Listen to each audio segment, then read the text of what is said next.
견해 꿈. 노인은 다시 내의원으로 들어갔다. 궁에 뛰어난 의원이 많았지만 광해군이 노인을 신임해 별도의 직을 만들어 궁으로 들인 것이다. 근데 평소보다 태청이 늦어지고 있었다. 허준의 동의보감이 광해군 2년에 완성되고 그로부터 5년 후 세상을 떠났다. 작년 일이다. 스승님도 허준의 의술을 높이 평가했지만 그의 사고체계가 뭔가 다른 것이 무엇이냐고 끊임없이 말하였다. 그러면서 자신 역시 그 사고에서 벗어날 수 없음을 괴로워했다. 스승님은 밤새 돌아오지 않으셨다. 일하는 사람들에게 오늘은 약방을 실 것이라 이르고 궁으로 갈 채비를 했다. 병사를 한 번 더 살피고 집으로 나서려는데 관원이 들이닥쳤다. 10여 명의 간원은 신속하게 약방과 집안 곳곳을 뒤졌다. 만들어둔 약들은 압수되었고 둘은 항변 한 번 할 틈 없이 포박되었다. 책은 어디에 뒀나?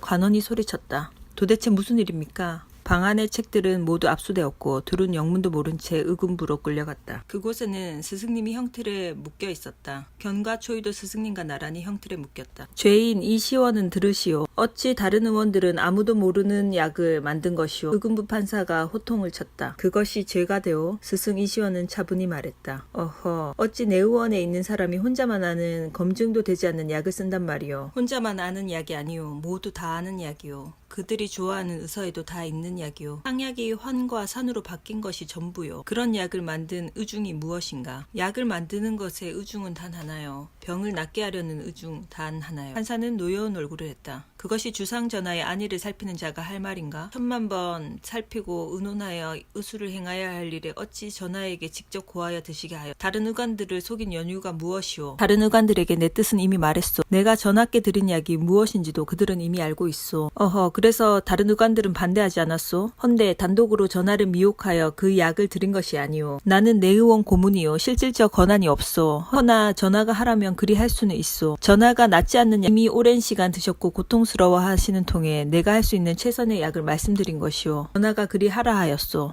이시원은 이미 같은 대답을 수차례 반복한 듯했다. 죄인 이경과 이초이에게 묻겠소. 이시원이 가루약을 만든 연유가 무엇이오? 견과 초이는 질문의 뜻도 모르겠고 오늘 일에 연유도 도통할 수가 없었다. 죄인 이시원은 지금까지 이어온 우술을 행하지 않고 어디에도 검증되지 않은 방법으로 주상전하를 희롱한 죄, 주군의 신임을 믿고 병을 악화시킨 죄가 크다. 이시원도 음성을 높였다. 그 약을 먹고 그리 된 것이 아니오. 전하께서는 그 약을 먹은 것은 고작 이틀이오. 오랜 시간 해수 천식을 알아오신 전하의 병은 그리 짧은 시간에 낫는 것이 아니오. 사건의 전말은 이랬다. 내의원 의관들이 임금의 이시원에 대한 총애를 시기하여 죄를 뒤집어 씌운 것이다. 상약을 오랜 기간 먹고도 고질인 천식 해수가 잡히지 않아 고생하는 중인데 이시원이 직접 임금에게 자신이 만든 약을 권한 것이다. 육미, 지황안, 소청룡탕, 맹문동탕, 자감초탕을 가루로 만들어 한 숟가락씩 다 먹게 했다. 이미 깊어진 임금의 병이 이틀 만에 낫지도 않을 터인데 이 기회에 내의원 의원들이 작당을 한 것이다. 이시원은 전 의원을 지낸 허준의 명성과 의학적 성공을 시기하여 이번 일로 공을 세워보려는 의도가 아닌가? 그것은 전부당 만부당한 말씀이옵니다. 허준은 내이간에 함께 지낸 동무이자 스승이었고 그의 의학적 지식과 업적은 대대손손 이어져 백성과 후손을 이롭게 하고 있습니다. 헌데 이런 일을 왜 하셨소? 그것과 이것이 무슨 상관이란 말이오. 병증을 보고 약을 쓰는 기전이 사람마다 다를 수 있어 탕제를 올릴 때와 환산제를 쓰는 방법이 다를 뿐이오. 이야기는 돌아 계속 원점으로 돌아왔다. 지켜보는 초이와 견도 속이 탔다. 약방을 찾아오는 환자들에게 계속 썼고 효능도 좋았던 약들이 임금에게 들어가면 대역죄가 되는 이 법도도 이해할 수 없었다. 그럼 김주부가 대답하시오. 동의보감은 어떤 책이요? 우리 의학과 동방의학을 집대성하였고 일일이 출처와 근거를 밝혀 처방을 제시하였고 뿐만 아니라 백성들이 쉽게 접할 수 있는 약재들의 효능을 기술하여 전쟁 속에서 고통받아온 가난한 백성을 이롭게 하였습니다. 그건 나도 인정하오. 동의보감과 이번 일을 연관짓는 연유가 도대체 무엇이오? 시원도 더는 참지 못하고 목소리를 높였다. 이시원은 묻는 말에만 답하고 목소리를 낮추라. 김주부에게 계속해서 묻겠소. 전하의 병증은 어떠하였는가? 맥이 부하고 빨랐으며 숨이 차서 힘들어하셨고 묽은 콧물이 흐르셨고 끈적한 가래와 끈적한 침이 나온다 하셨고 은 하지 않을 때는 안 하다 한번 하면 심하게 하셨고 폐가 좋아하였습니다. 그래서 내의원에서 내린 약화제는 무엇인가? 우리는 동의보감에 기록된 대로 순차적으로 약화제를 내리고 있었습니다. 우선 풍안형의 소청룡탕, 담탁형의 삼자양친탕, 정력 대조 사패탕을 순차적으로 적용했습니다. 증상이 없어진 후 호흡기를 튼튼하게 하기 위해 생맥산, 보패탕으로 폐허를 잡고 육군자탕으로 비어 신기 신기한 금수 육군전으로 신호를 잡고 있었습니다. 이제 이시원이 답하라. 나는 동의보감을 낮추는 것이 아니오. 훌륭한 서적이고 나 역시 허준 선생을 높이 평가하오. 허나 왜 다른 시각이 존재하면 안 되는 것이오. 순차적으로 병을 치료하기 전에 전하의 옥체가 위중하다 여겼고 내가 쓴 대로 장시간 쓴다면 당장의 괴로움도 줄일 수 있고 병으로 훼손된 옥체도 보존할 수 있는 처방이오. 겨우 이틀 먹고 낫지 않는 것이 이렇게 문초당할 일이라면 그간 전하의 옥체를 천식 해수까지 번지게 한 내의원들은 경을 칠 일일 거다. 내의원 약이 그렇게 완전하다면 몇 달 넘게 약을 올리고 있으면서도 낫지 않은 연유가 무엇인가. 허나 이시원은 이 말을 입 밖에 내지 않았다. 누가 봐도 오늘의 문초는 답과 결론이 정해진 절차에 지나지 않았다. 그렇다고 이시원은 자신이 내린 약방문이 잘못된 것이라고도 절대 하지 않았다. 스승님의 처방도 동의보감과 다르지 않습니다. 듣고만 있던 견이 나섰다. 동의보감에서는 천식의 원인을 8가지로 분류하여 증상과 치료법을 제시하고 있습니다. 첫째는 풍한천으로 감기의 원인인 풍한사로 치료가 되지 않아 오래가는 경우. 둘째는 기천으로 정서적인 문제로 약이 되는 것으로 숨은 가쁘나 가래 끓는 소리가 없는 것. 셋째는 담천으로 숨질이 가쁘면서 목에 가래 소리가 나는 것. 넷째는 화천으로 화기가 위로 떠서 가만히 있으면 양호하다가 움직이기 시작하면 불편한 것. 다섯째는 수천으로 수기로 인해 소리가 나며 가슴이 숨이 차고 가슴이 두근거리는 것. 여섯째는 구천으로 천증이 오래가는 것. 일곱째는 위허천. 여덟째 음허천은 몸의 기능이 허약해진 틈을 타 증상이 발현된 경우를 말합니다.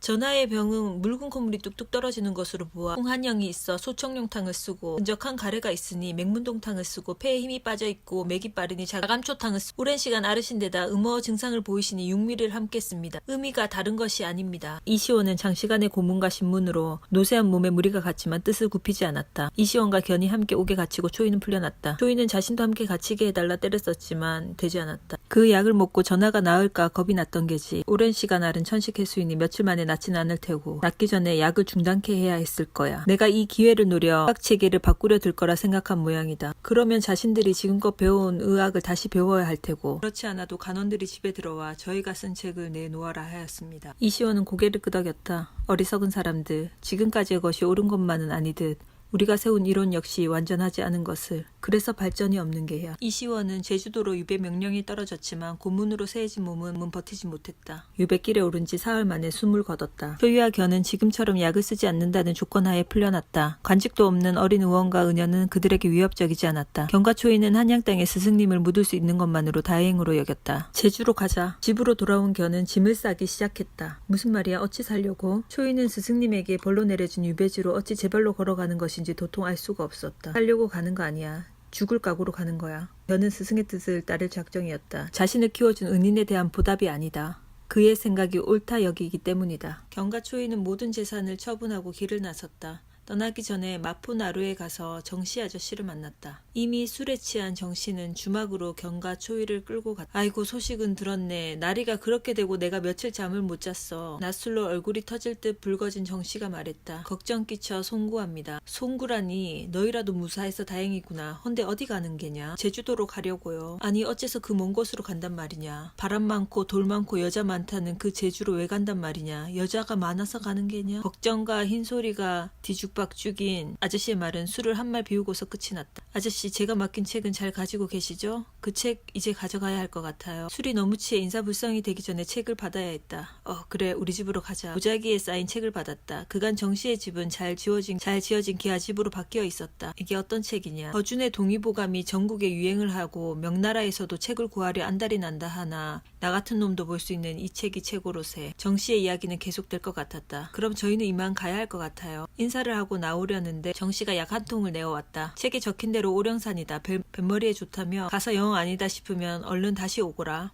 아이고 불쌍한 것들. 헌데 말이다. 탕약을 100명이 먹을 분량을 이렇게 다려서 농축액을 만들고 거기다 전분과 당을 넣어 요렇게 만들어 먹으면 3년이 지나도 약이 안 변해. 아저씨의 이야기가 다시 길어질 듯하여 둘은 인사를 하고 집을 빠져나왔다. 아저씨가 언제 저렇게 돈을 모으셨어? 집이 대거리 됐잖아. 초이가 의아해하자 견이 대답했다. 이 책을 보신 게지. 견이 피식 웃었다. 정이 많고 나쁜 사람은 아니나 돈 욕심이 있는 정씨의 품성을 알아 견은 일부러 초이를 시켜 책을 맡기라 했었다. 탕제를 가루약으로 만드는 방법을 상세히 기록해 두었고 어느 병에 어떻게 쓰는지도 상세히 기록해 두었기 때문에 많이 쓰는 약은 정씨가 보고 만들어 팔 거라 생각했다. 책도 필사 의학 공부를 하는 이나 동네 약방을 하는 사람 약초꾼들에게 팔아먹을 거라 생각했다. 정씨는 그것으로 꽤 많은 돈을 벌었다. 의도대로 그 책을 보는 이나 약을 먹는 이는 많아질 거다. 제주도에 도착해 우선 약방을 열 만한 곳을 알아봤다. 시장 길목에 작은 집을 하나 마련하고 약방을 꾸몄다. 방 3칸짜리 집이었는데 한 칸은 초이방, 한 칸은 약을 보관하고 한 칸은 환자를 보고 밤에는 견이 자는 방으로 쓰기로 했다. 너하고 나 그리고 집이 있으면 약방은 된 거지. 초이도 같이 웃어 보였지만 견이 무슨 생각을 하는지 알 수 없었다. 하지만 어떤 일이 있더라 나르리라 생각했다. 견은 새벽같이 일어나 허벅에 물을 길어왔다. 가까운 용천수는 양반들이 다 차지하여 한라산 중턱에 가 샘물을 길었다. 그 사이 초이가 일어나 밥을 짓고 있었다. 이 새벽부터 물을 기르러 간 거야? 견이 장독에 물을 부으며 고개를 끄덕였다. 제주는 물이 기해 산에서 내려오는 용천수는 백성 구경도 못해.